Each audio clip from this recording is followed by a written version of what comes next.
Hi friends, ఇది పొద్దుగల 7 o'clockది. ఇవాళ పోయా చేసిన రాజస్థాన్ది. తర్వాత అందరికి వేసిన తర్వాత ఇల్లు తుడిచినాక మళ్ళీ నెక్స్ట్ పని వచ్చేసి ఇవాళ ఇల్లు మొత్తం సాఫ్ చేసేసిన. చూడండి, జాడైతే అప్పుడే కొట్టేసినాను. నల్ల నీళ్ళు వచ్చినాయి, కింద పడ్డాయి. కొంచెం కూరగాయలు కొంచెమే ఉన్నాయి, సాయంత్రం తెచ్చుకోవాలి. గిన్నెలు కడిగిన మొత్తం క్లీన్ చేసేసిన.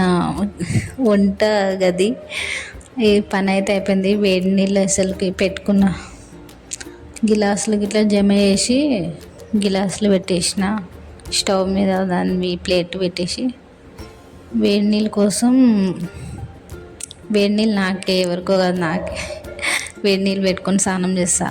చలికాలం కదా. నెక్స్ట్ పైన నుంచి బట్టలు పెట్టేసి మడత పెట్టేసిన. ఇగో ఇక్కడ పెద్ద బొగనలు, ఇక్కడ చిన్న చెంచాలు.